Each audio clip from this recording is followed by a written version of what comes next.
Before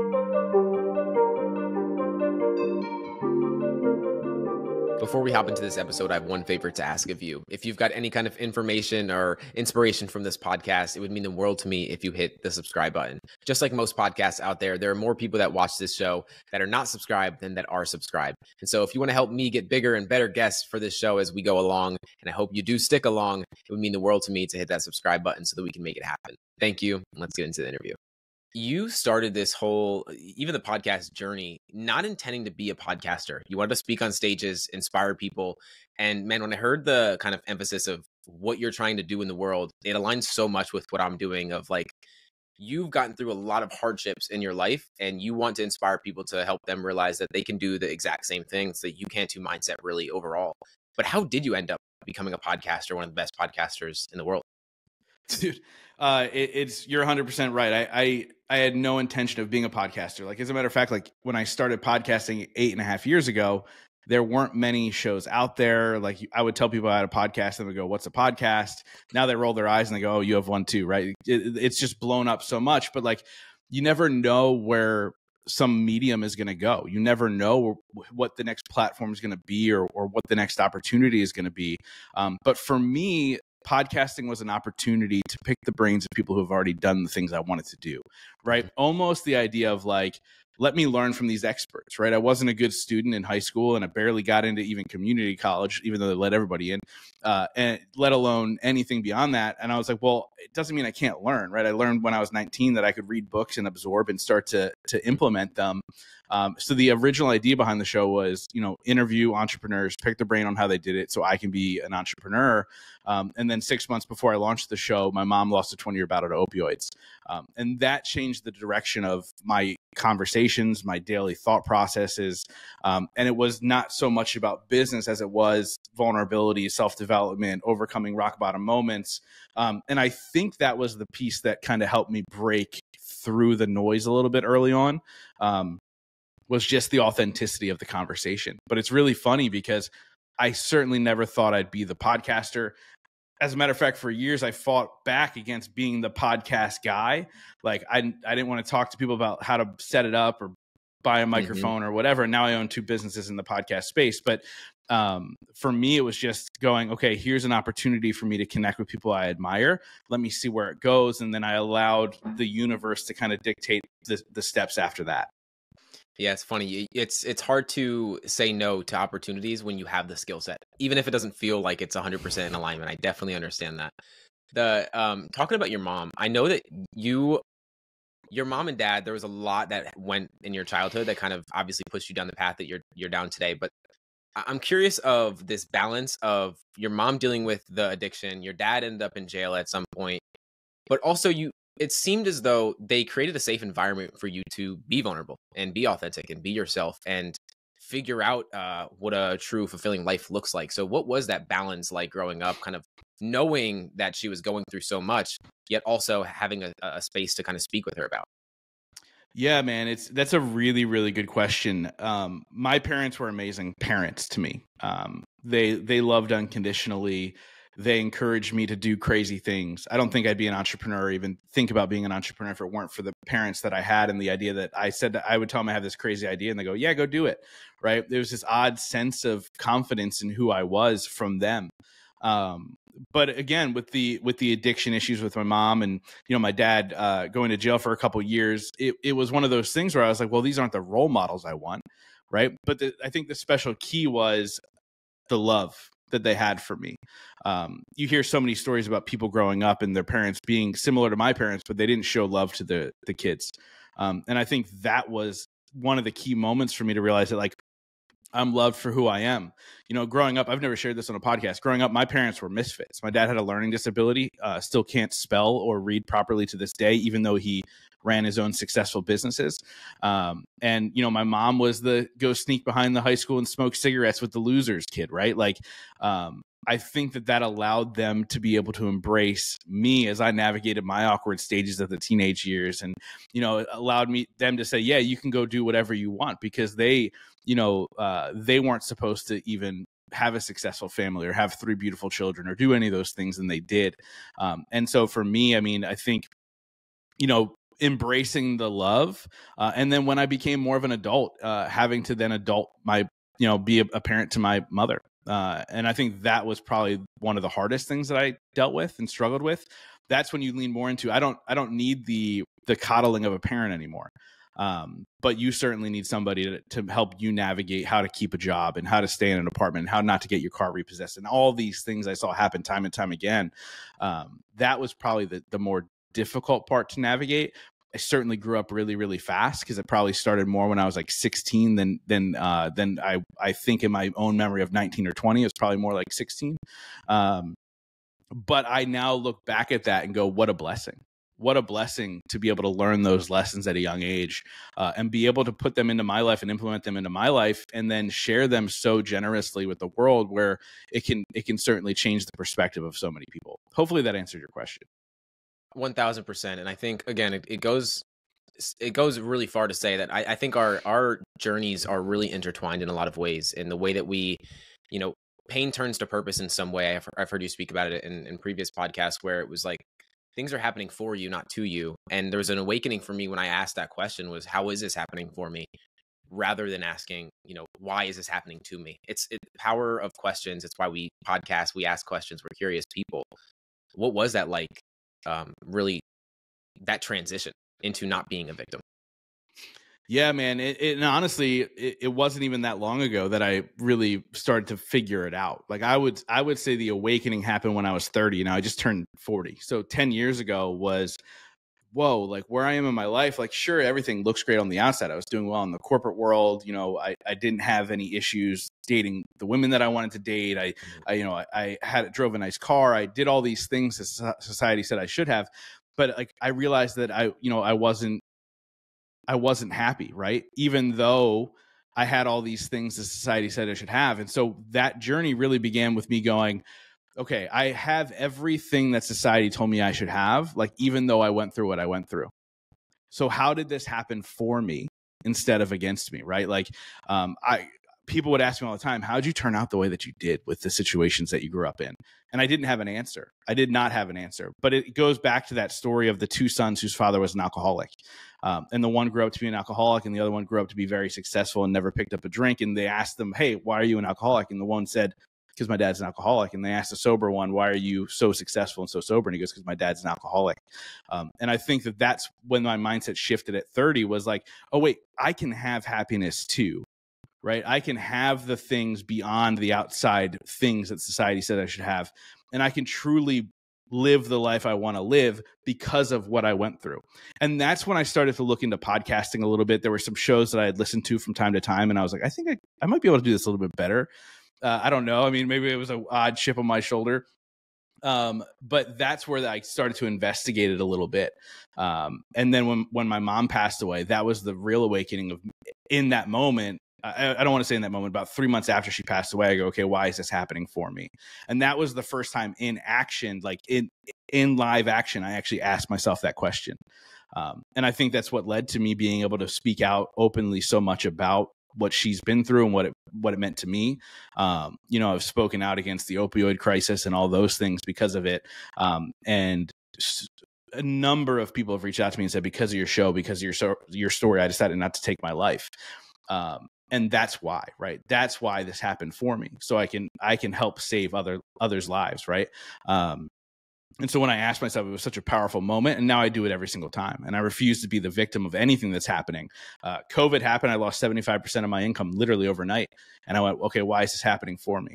And the nice thing is, when I look back now, I'm making way more money than I did then, and I'm working way less than I did then, because it gave me an opportunity to build an entirely different type of business for myself because of the crash of the world when it shut down. But none of that would have happened if I said, oh, why me? I wouldn't have been able to take action to create what I wanted, or I wouldn't have been able to take action to launch the podcast after my mom passed away. And so, like, all those things, I think that's really the shift. It gives you the power to step forward instead of allowing yourself to curl up in a ball in the corner and feel bad for yourself. Yeah. A perspective I always love to take is that it may not be my fault, but it is still my responsibility. We are always looking for an excuse to complain, to give reason for why we're not where we'd like to be. But at the end of the day, all of that is just putting your energy towards something that is keeping you exactly where you're at. And Yeah. to talk about your journey, because I definitely want to dive into you losing 70% of your income and that rebuilding process. But I think a cool thing to think about is, for a lot of people, change happens when either something really bad happens, a mom passes away, or something really good happens and you experience the happiness that you really felt that you should have had a long time ago. And you're making a lot of money, you're getting the girls, you're getting whatever you feel. Do you feel you have to go to one extreme to make a change, or how have you been able to help people kind of make that change prior to hitting the best position in their life or the worst position in their life? Yeah, that's a really good question. I've asked this question of so many guests of mine. I've asked the Mm. question, do you feel like you need to hit a rock bottom moment in some way, shape, or form in order to then go ahead and create the life that you've wanted? But I think more than anything, it just gives you perspective, right? Mhm. You find gratitude for where you're at after you've already been through a rock bottom moment. And what I always say is, like, we're all going to hit a rock bottom moment. Some may seem lower than others. Some may seem worse than others. But what we have to do is, when we hit that rock bottom moment, we define it, right? Most people don't define it, and then they fall into the trap of just, continuously tripping and falling and tripping and falling and feeling bad for themselves. And that road continues, right? Like I say often, like, that was my mom. She'd hit a rock bottom moment, she'd bounce back a little bit, then hit a rock bottom moment, bounce back a little bit until it was too late, right? And she's now no longer with us. And because she decided to not define her rock bottom moment. And for me, it was when my mom passed away. I went on a 3-month bender where I was blackout drunk 6 nights a week. And when I finally kind of came out of it, and I won't go into the full story, but when I finally came out of it and had a ton of realizations and a weight lifted off of my shoulder, I made a declaration that I would now no longer allow outside circumstances to dictate how I act, or dictate how I react, I should say. And that was the end of my rock bottom moment. Now, bad things have happened since then. We touched on COVID, but that doesn't define me. Those things don't define me. And so, to answer your question, after that rant, I think for me, when I sit down with people that are in my mastermind, or people at my events, I think it's all perspective of, like, gratitude, of, like, what are you grateful for in this very moment? I have a dear friend named Chris Van Vliet who asked everybody on his podcast. He interviews wrestlers. He asked them, "What are 3 things you're grateful for?" It's always his last question. But it's such a powerful perspective to go, oh, wait, I'm grateful for the fact that eggs take 2 minutes to make because I was really hungry this morning.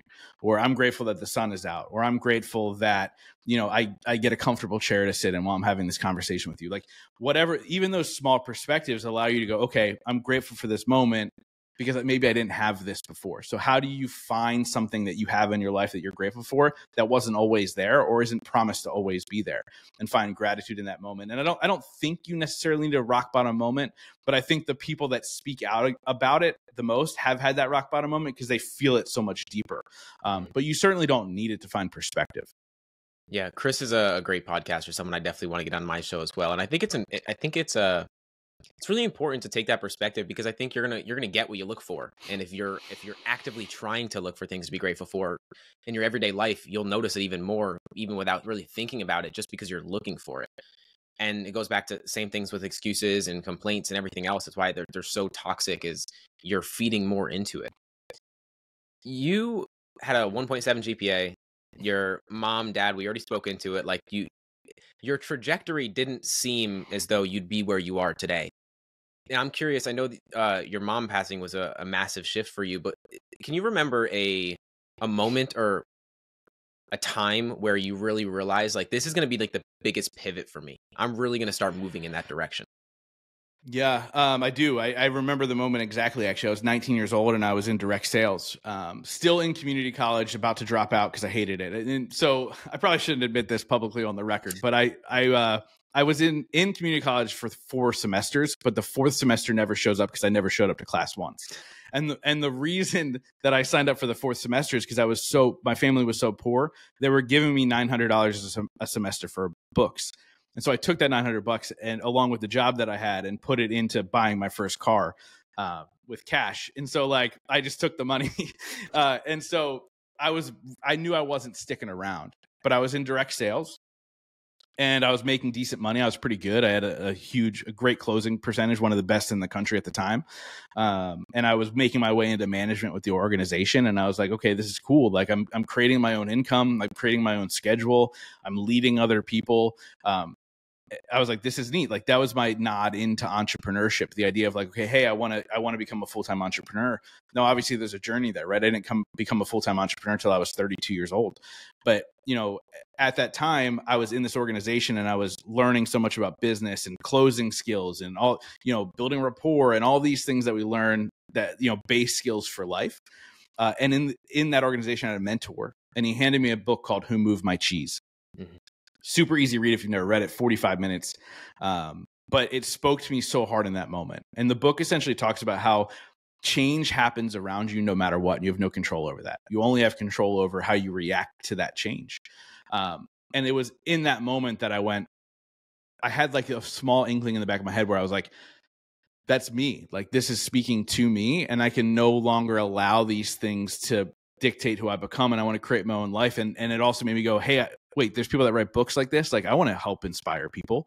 I want to get on stages and share my story. And I think that's where the dream began. And then the skills I learned from the age of 19 to 32 got me to a place where I could do it, right? Where right off the bat, I was pretty good at speaking. I remember people being like, wait, didn't you say this is like one of your first couple of times speaking? And I was like, yes, on this stuff. I go, but I was speaking at 19 and 20 and 21 in this organization to, hundreds of people at a time.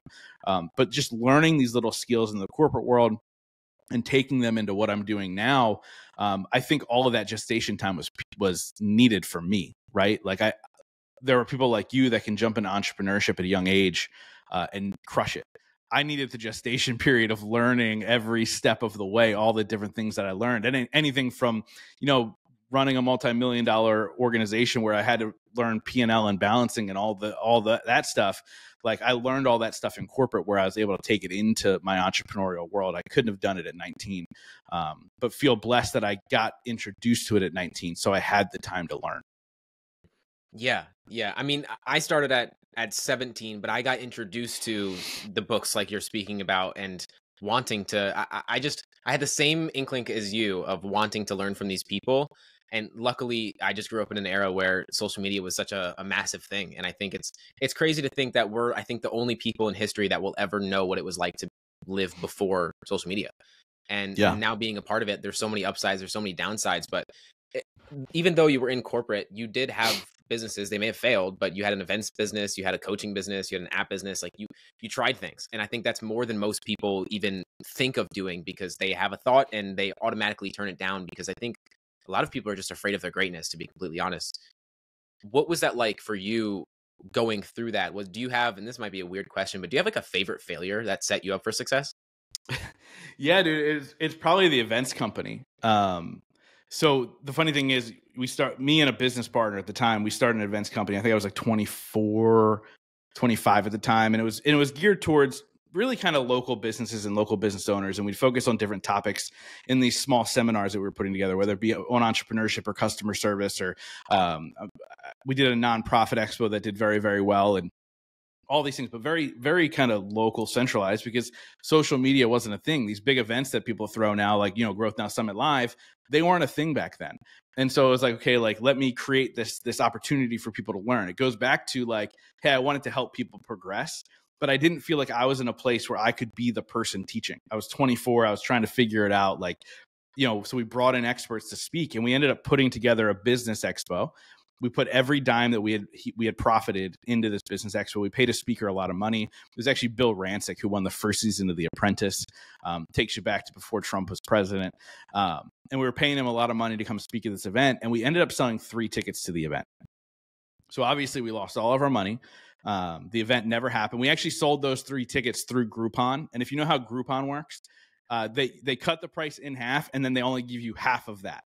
So we made like $12 or whatever it was at the time. And it was terrible. Like in that moment, it was the worst thing that ever happened to me. Like I've put everything on the line. Like I put my reputation on the line. We were constantly featured in like local magazines and newspapers and all these things as we were building this company. And you could still probably find some old photos of me when we were wearing like suit jackets and stuff. Not the same guy, but it was my favorite failure because of this. And it's fascinating, right? Going back to my mom and the inspiration that she's been to me. When me and my business partner decided to no longer do that company, because we're like, okay, this is clearly not the avenue. This is not the thing. I called my mom and I was like, hey, we're shutting the doors to the company, and I was upset.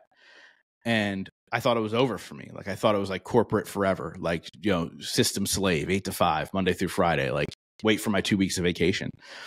And my mom said something to me that at the moment, I didn't think much of it. But in hindsight, it was really mind altering for me. My mom said, you're headed in the right direction. Keep your head up and keep moving forward. And she was just being a mom, right? But I realized it was that catalyst and that comment that she made for me to go, oh, wait, this is just a stepping stone to another opportunity. This isn't writing me off, right? Like, I was 24 years old and I thought that it was the end of the world.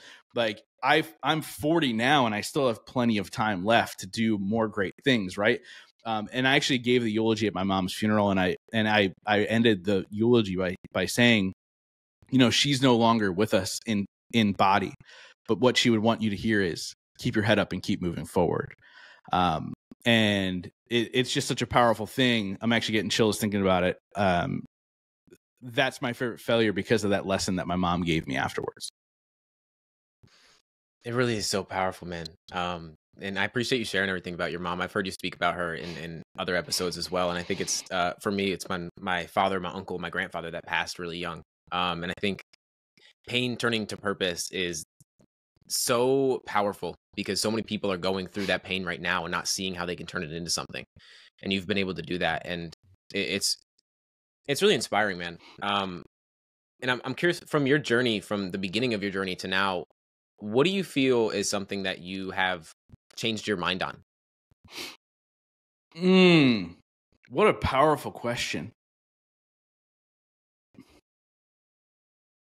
I think the biggest thing that I've changed my mind on is that you can't help people that aren't willing to help themselves.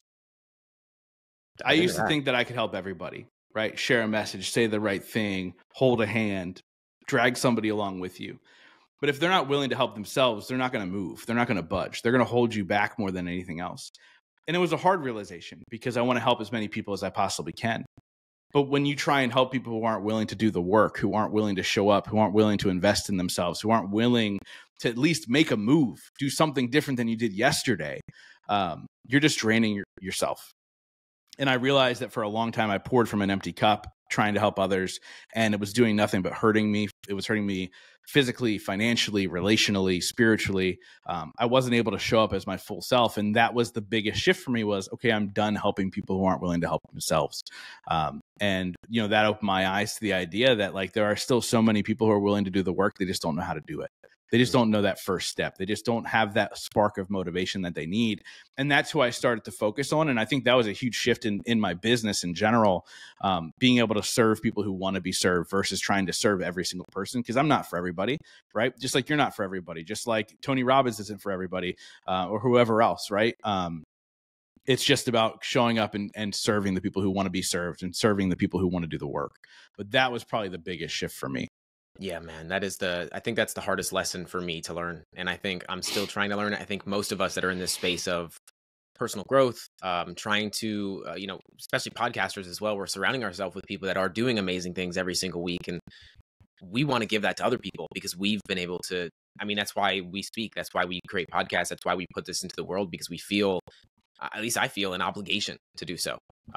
My first coach told me that if you're not giving your unique gifts into the world, you're doing a disservice. And then it's like all that fear and stress and imposter syndrome that you place on yourself, it goes out the window because you realize that it's not about you. It's about helping other people. But it's so difficult to not try and help people that don't really want to be helped, that aren't really open to receiving that help. One thing that I'm really inspired by your journey is as a podcaster, we are really good at setting the table.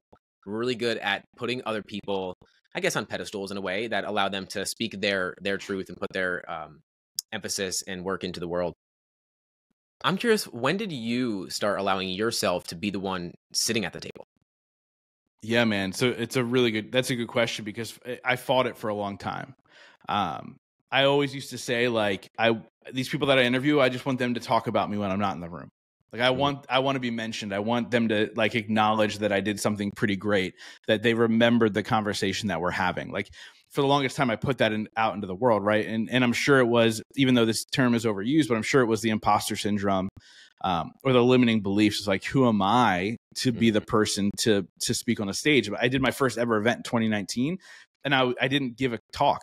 I just introduced the speakers, right? Like I was very much just a podcast host at my event. And I did do one sit down interview on the stage, but the rest were all keynotes. But like, I was very much like 10-minute welcome everybody. And then in between I was let me bring the next person out on stage.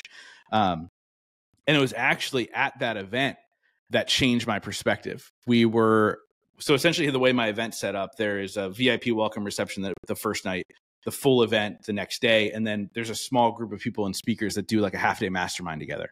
And we were sitting in the room for the half-day mastermind at the hotel.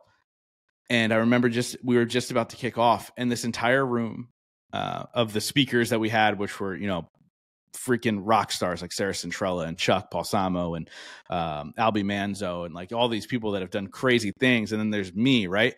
They all just looked at me to lead this conversation. And I went, holy shit, like I'm at the table. Not only am I at the table, I set the damn table, right? Like this is my table that these people decided to come to and be a part of.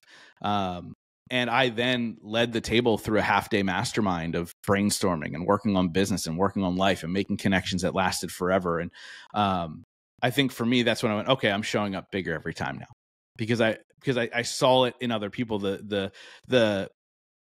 confidence that they had in me to lead something like that. It was so much more than anything else. And so from there on, man, I started showing up to other people's tables and, ended up on David Meltzer's podcast and like doing like crazy things where I set the intention of like, okay, now I want to get into other people's rooms and other people's tables to serve them. Like speaking at Amberly Lago's event, and, doing all these cool things, but it's about the intention that you set behind it. The universe gave me the nod to say, hey buddy, you're leading this table right now. I had to be aware of that. And then once I became aware of that, I go, wait, hold on. I can set any intention I want, and I can lean into that intention more and more. As long as I stay focused on it, it becomes a reality. And that has happened time and time again, man. Like I've shared stages with people that I would pay extra money to sit in an audience and listen to them speak. Like that's just the reality. And by the way, I still do attend events. I just went to an event last week. Like, it's amazing though when you set your intention to be that next level you and be aware of what you want that to be. That changes the game. But it was 2019 sitting at the table after my event, which was a sold out event. You think I'd have the confidence once it was there? Nope. It was sitting in that room of 20 people or whatever it was, and they all turned to me, and it was go time. And I kept showing up after that. Yeah, man, it's inspiring because I think it is one of the most difficult things, especially as a podcaster. You are hosting this person, and then to kind of shine the light on yourself, even in a podcast. Like for me, I'm trying to get better at just speaking myself into it and like having my thoughts and giving that out there. But there's so much resistance because it's about this person, and we have to give emphasis to it. I remember I had Jaspreet Singh on my show, Minority Mindset, and then I went to Lewis Howe's event, Summit of Greatness last year, and he was on stage. I've been to 3 of those. Yeah, they're great, but he was on stage there, and I'm just thinking like I had this person on the podcast, and then he's on stage right now, and it's just it's cool. It makes you think a little bit more about what you can do and how you can think bigger for yourself. I mean, when you were at your job prior to podcasting, you got fired by the company and then got hired by the company and got paid more per minute than you did per hour speaking for that same company. It's funny how it's kind of a full circle moment. Was that for you? Did that help you think bigger at all? You know what, man? I don't know if it necessarily made me think bigger. It was just like it was like a weird, like, yeah, that's right. Yeah, that's right. Yeah. You know what I mean? Right. It was a weird moment to be like, oh, wow, like that's unbelievable. Now, the circumstances around it are very, very bizarre. I ended up getting fired from that organization because apparently I intimidated the CEO. Which, by the way, like I'm not an intimidating person. I stand all of 5'8". Like there's nothing intimidating about me. And he later admitted to one of my old coworkers that that's why he let me go, is because I intimidated him. And then he ended up getting fired from the organization like 8 months later. And it was shortly after that they reached out to me, because obviously the podcast had taken off and like all these opportunities were happening. And they're like, hey, will you come speak to our leadership?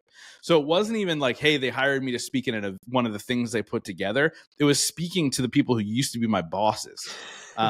And so like, it was one of those moments where I was like, holy crap. And I left and I go, they just paid me more per minute than they used to pay me per hour to teach them. Right. And it was just one of those, like, how cool is that? Like, how cool is that? And I didn't share that for a couple of years because I didn't want to embarrass anybody, or I didn't want to put it out there that like whatever. But I was like, no, like that's a really cool moment that I think inspires people to be like, yo, even if I got fired, it doesn't dictate who I become. I often say all the time, like, it doesn't matter where you come from. It matters are the choices you make today to create a better tomorrow for yourself. And that's including now till the future, like make better choices. But yeah, man, that was a really cool moment that I think I'll always semi-reflect on and look back and be like, yeah, that's pretty neat, you know? And to speak to something really quick too, I'm totally throwing you off, but you were talking about going to the Summit of Greatness and seeing a speaker and be like, oh, that guy was on my podcast and now he's on the stage. I went to the first ever Summit of Greatness, and there was a speaker there by the name of Fabio Viviani. He was from Top Chef. Yeah. I don't watch reality TV. Like, I could care less. I was like, who cares about a chef? Like, I was like, why is he having this guy speak at this event? He's a chef. And I saw him speak and it blew me away. And I turned to my friend who I was with and I go, I need to be friends with that guy. Year and a half later, Fabio came on the show. To this day, he's one of my best friends. He spoke at my event in 2019. Actually, I'm taking my wife to one of his restaurants on Saturday for her birthday. And so like, it is a really cool, like, full circle moment too, where you can utilize the podcast as a platform to connect with people who have inspired you in some way, shape, or form, and then hopefully, you know, build rapport and build a friendship. You know what I mean? Like, I reached out to you after, you know, you had Tyler Henry on, and I was like, dude, I want to connect with you. Like, it looks like you're doing really big things, and now here we are, and you're going to come on my podcast. Like, it's all about taking the chance and asking that question. You know, you asked this guy to be on your show who was impressive enough to be on a stage that big.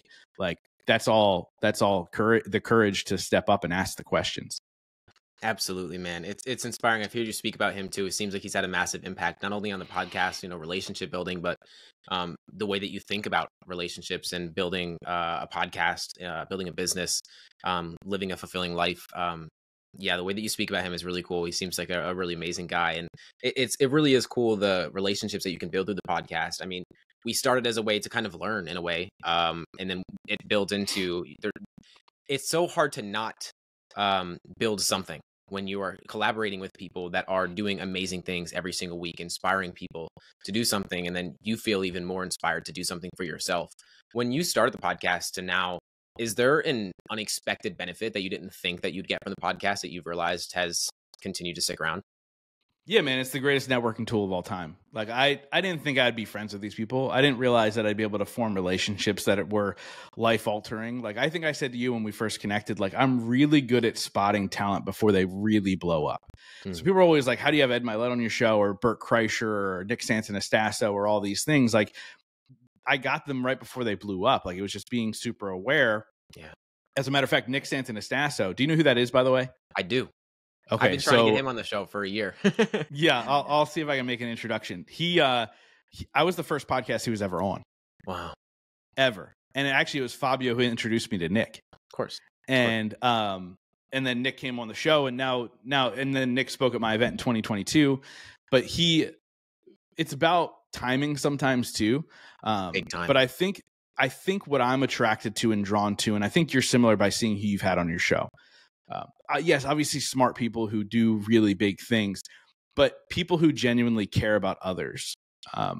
And if you find those people at any time, you can easily make that connection. Mm-hmm. Like, I've a majority of the people on my show have been on before they were huge, like even like JP Sears or whoever else, right?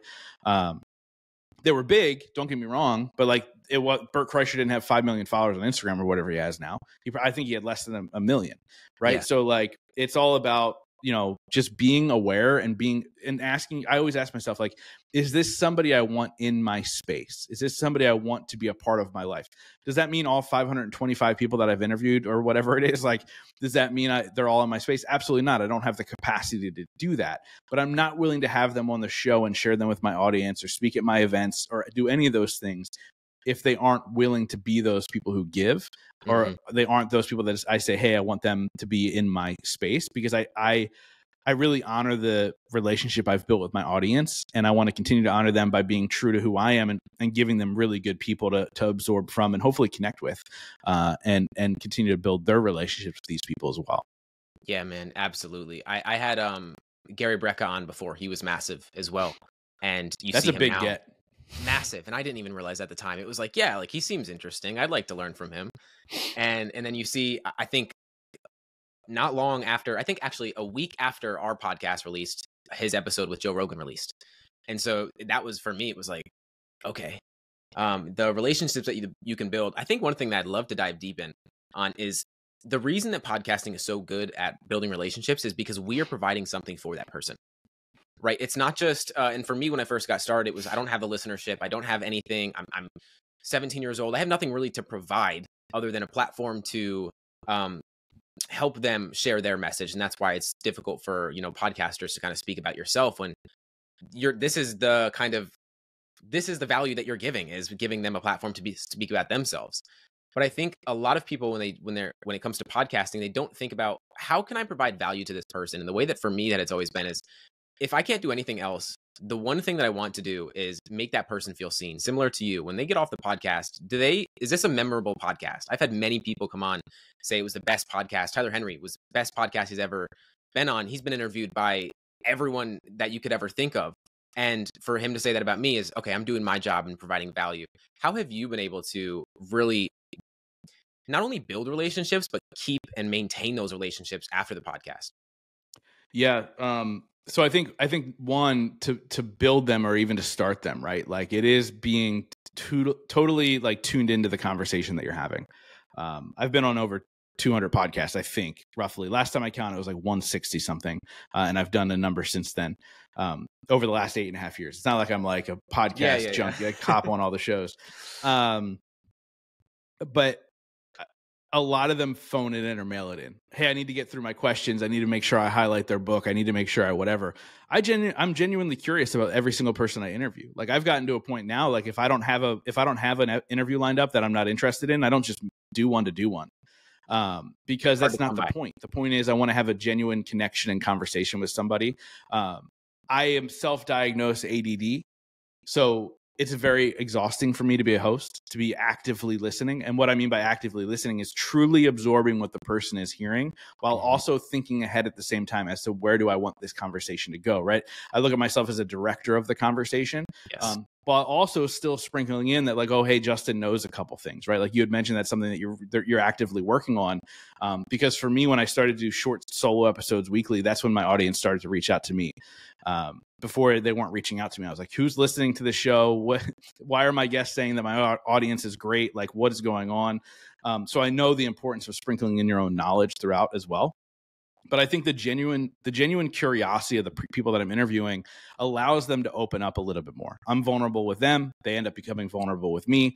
We usually end the call, and obviously they'll say nice things, right? Like, I think the one that really stands out for me, because I really respect him as a podcast host, is Ed Milet. When Ed Milet was like, this is one of the best conversations I've ever had.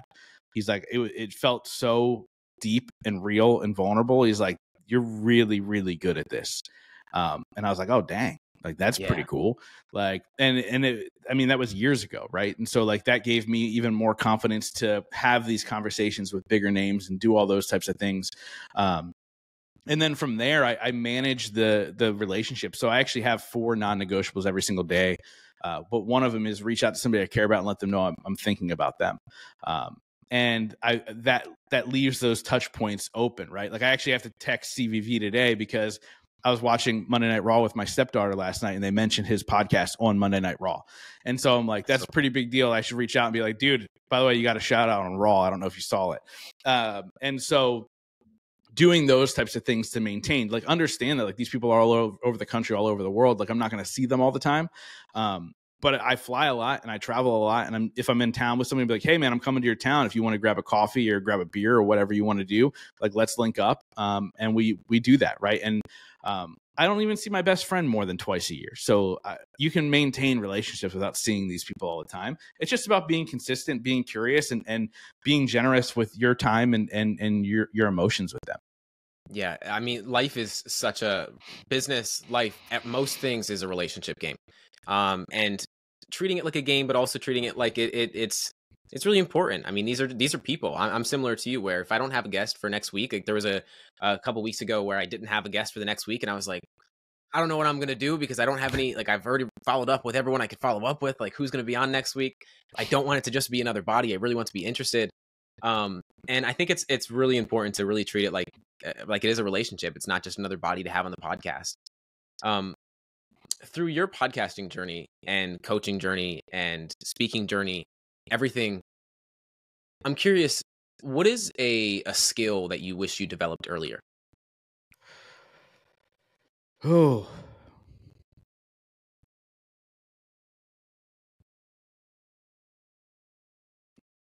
I think genuine curiosity. Like, I think my curiosity at a younger age was about selfishness, right? Like, my curiosity would always lead to the answers that I thought I wanted versus the ones I needed. I've said often on other podcasts recently that curiosity is a superpower. If you're genuinely curious about your neighbor, if you're genuinely curious about somebody's hot topics in somebody's, nature or whatever, it allows you to be open to other ideas and new ways of thinking, versus like, oh no, this is the answer that I wanted. So my curiosity just allows me to lean into that even more.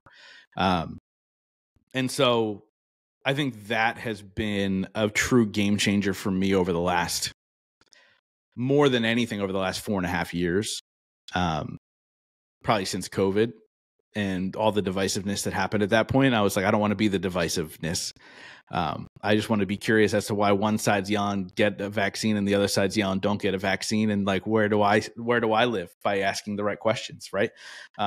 And so that was really the peak change for me as far as it. I think I was doing it subconsciously before, but just being really conscious of like, wait, like, why are you thinking that way? Why are you doing those things? Why are you this? And just wondering and not judging. And I think that for me is something that I wish I knew sooner. I think I would have been a lot further along in my development as a human if I did that sooner. Do you have, because I think as we stated in the beginning of this episode, it's like the questions we ask ourselves are really everything at the end of the day. From asking, why is this happening to me, to how is this happening for me? You're going to see different things. As a podcaster, you're always asking other people questions, but I'd be surprised if you weren't asking yourself questions often. Are there questions that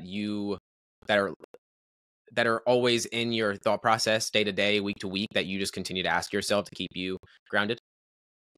Yeah, man. I think I'm constantly asking myself a question that I ask people on every single episode, which is like, what is my definition of success? I think success is a moving target, but how do I define it in moments, right? Mm-hmm. I think when things aren't going the way that I want them to, I kind of ask myself like, well, what can I do now to shift this energy? So at the end of the day, like, I think one thing that really shifted for me when I started creative massive success is that I just realized that everything is just energy, right? So like, from a spiritual perspective, whether you believe God, Allah, Mother Nature, whatever you want to call it, source, whatever you want to call it, like, you have to believe there's a higher power.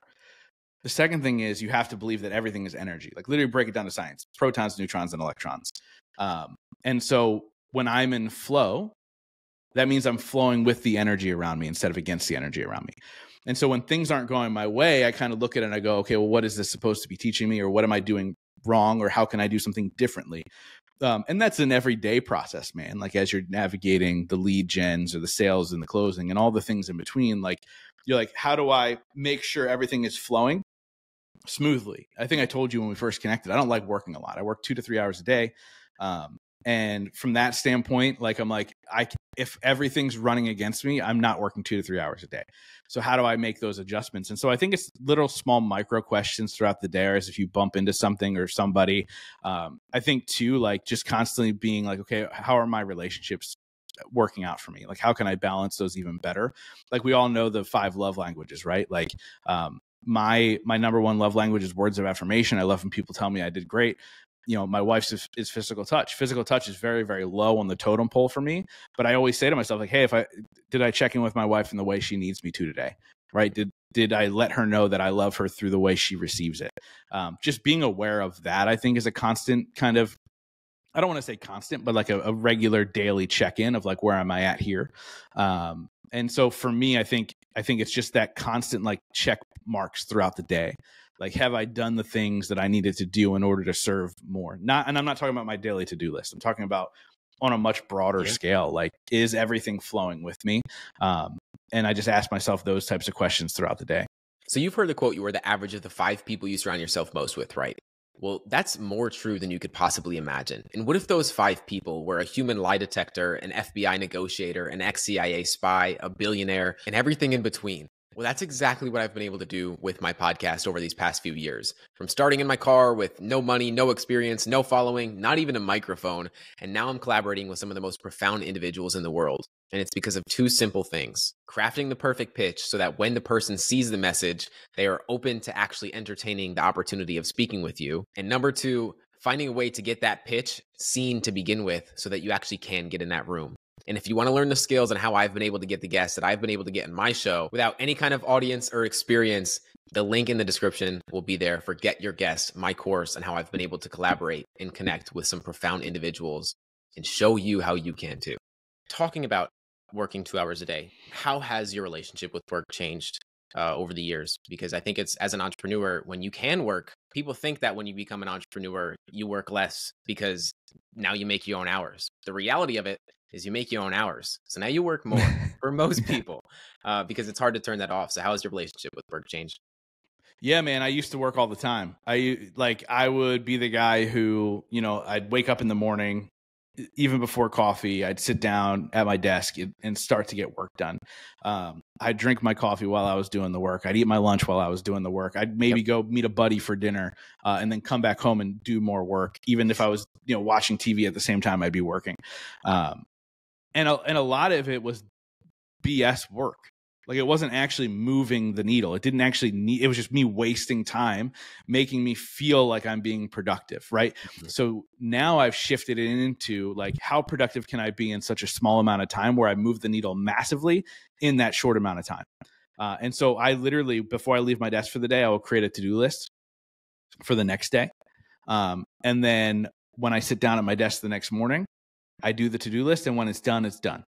And when it's done is something that my mastermind has adopted. It's a beautiful way to think. It allows you to live freely. We have a finite amount of time on this planet, and we are not meant to be working all of the time. We are meant to build the wealth, however you define wealth.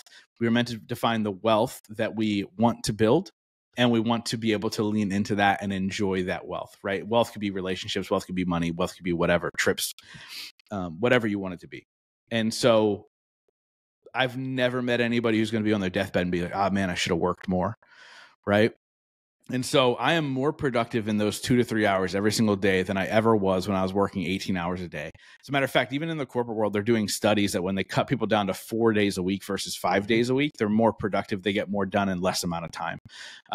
This is just true, right? You give yourself, I think Elon Musk recently tweeted a while ago, you give yourself 40 hours to clean your house. It'll take you 40 hours to clean your house. You give yourself 2 hours to clean your house. You'll take 2 hours to clean your house. And so that's what I do. And I stay true to it. I don't get the drawback onto my desk. There are certain times, though, to be fair, because I think it's innate in every entrepreneurship, there are certain times where I'll lay my head on the pillow at night and go, did I do enough work today? And then I just remind myself that I checked off my checklist. That's good enough. Let's move forward. And so that's really how it changed, man. It went from being busy to just getting stuff done. And now my wife will tell you I never work. And it probably annoys her, but it is what it is. That's the life I built for myself. Yeah, man, absolutely. It's funny because a lot of people have that privilege, but don't use it.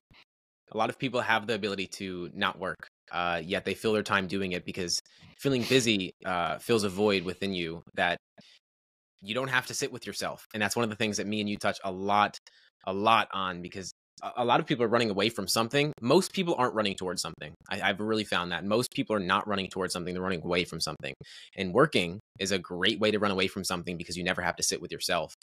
So it is very admirable to know that you don't work that much. I'm similar to that, where work expands to fill the time allotted to it. That's Parkinson's law, what you stated. And I think it's really important to realize if you give yourself less time, the thing will take less time. There's a big difference between being intentional, being efficient, being effective, and being busy. And I think a lot of people are wasting their life being busy. And that leads me into a question that I asked you earlier. What's something that you change your mind on? Something I'm curious about is, what's a belief that you had at the beginning of your journey that you still have, yet it only gets stronger?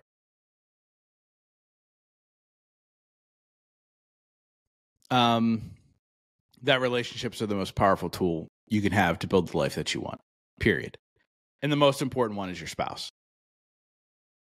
That certainly has changed because I wasn't married when I started this journey. Right. But relationships to me, and I'm stealing this from my friend Mike Kim, who wrote a book called Be the Brand. Shout out to Mike. He says relationships are rocket fuel. And it's true. Like, if I didn't have the relationships that I've been able to build because of the podcast, I wouldn't have the success I have within the podcast. If I didn't have the relationships that I've built because of the lessons I learned in the podcast, I wouldn't have the loving marriage. I wouldn't have the deep friendships that I've created. If I didn't have the relationships that I built through the podcast, the guy who married me and my wife wouldn't have existed. He was a guest on my podcast. Like, that's crazy. And then later down the road, married me and my wife. And so, like, I think relationships are the thing that will either build you up or destroy you. I've seen way too many people in bad relationships, and it ultimately destroys them.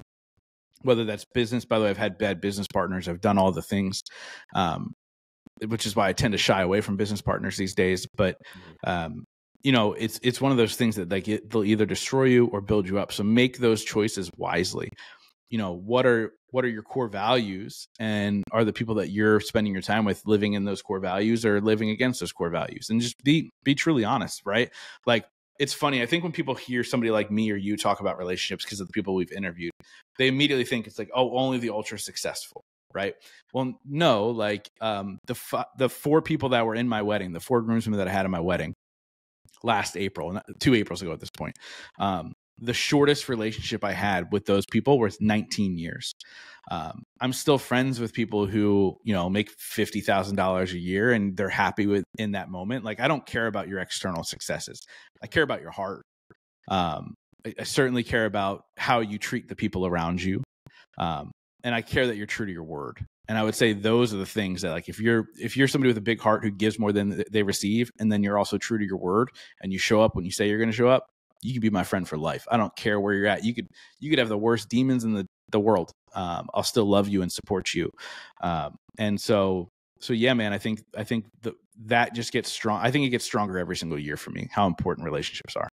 Yeah, man, we align on that a lot. I think being someone that interviews ultra successful people, we're reminded a lot that external success does not matter if your internal measure of success is not met. And most people, that is something that they, again, work as a way to avoid that. But man, it's been an amazing conversation. I have one last question for you. I ask every guest. My question to you is, what belief are you currently unlearning?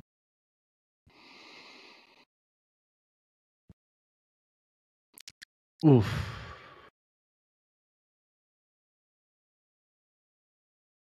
That's really tough because there's probably a couple. There's probably a couple. Whatever comes up. I think that I'm still unlearning that money is something that needs to be attained. I think money just flows. Right? So, like, I look at it this way, and this is kind of how I'm rewiring my brain. Me and my wife just bought 3 investment properties. We paid cash for all 3 of them. Congrats. I never held $1 bill in my hand. I never saw it go anywhere, from anywhere to anywhere. But all of a sudden now I own these 3 homes. Okay, like, that gives me the physical visual because I'm a visual learner. That gives me the physical visual of money money just flows. Money is just energy, right? And this is something I'm still unlearning, because at the end of the day, there's still like, oh man, I really had to struggle for that $5,000 or make that 10 grand over here. Like I had to really do the work. So how do I continuously reprogram to get to the point where I'm that person that it's just flowing, right? And I would say that I'm in like 70% of the way there. Like 70% of the way there. Every time, and I'll share this with you. Like before, I was constantly lacking with money financially. When I would chase money, I was lacking. I couldn't get any of it. I couldn't pay my bills. I was struggling month to month. I remember like every month the cable would get shut off until I called and had it turned back on. Right? I was chasing money. Then I got to a point where I was flowing a little bit with money, and it was just happening, right? And I was like, okay, now I'm good, everything's covered. But an emergency would pop up, and I'd be like, I don't know how I'm going to pay for that, right? Now I'm at a place where I have plenty of money in the bank, like I'm fine. Like if shit goes awry, I'm fine. But what I found is, when like sometimes you get that unexpected, like, oh crap, I need to, a huge scratch down the side of my car, $9,000 or whatever to fix. Yeah. Every single time that happens to me now, I'm not kidding. Every single time this happens to me now, a client will be like, hey, I need to pay you this. And it's like the same amount as what the thing was, right? So like money just flows, man. Yeah. So how do I get to a point where that money flowing is over the top abundant, right? Like actually just recently, the down payment for the theater for my event that's happening in April, at the same exact time, I had a client reach out to me and go, hey, I'm ready to start. And it was the same exact amount as the down payment. Not that I didn't have the money. It's just like, okay, now I don't have to dip into that money that's sitting over there. And it's just like one of those things. So that's where I'm at in the reprogramming or in the unlearning process of what money is and how it flows. Check back in a year and see where I'm at. I absolutely will, man. It's one of those things that no matter, do you know who Ken Honda is by chance? Have you spoken with him? I don't. Amazing guest. So highly recommend him. Lives in Japan. He is a part of Mind Valley. Amazing human that talks all about money. And it is money flows through you because it's yours, but then when you spend it, whose is it now? It's someone else's. So it's never the thing that I've realized is whether you have a lot of money or a little money, you're going to have anxiety around money. And it's funny because my next podcast right after this is with a money psychologist, funny enough. So it's going to be nice. Great way to end this podcast and start that one. But man, thank you so much for your time. All of your links, of course, will be in the show notes, but is there anywhere you'd like to direct people? Yeah, James, obviously Instagram would be great. But if people who are obviously in your area, because I know you're driving distance from me, Pennsylvania, New Jersey, want to come and hang out in person, Growth Now Summit Live is happening April 4th in Westchester, Pennsylvania. They can go to growthnowsummit.com to get their tickets, and they can use the code UCAN2 for 20% off their tickets. Go check that out. Would love to have them come hang out. The speaker lineup is unmatched. So please come hang out, and I can guarantee you it's like no other event you've been to. Justin, thank you so much for taking the time to speak with me, man. Thanks, brother.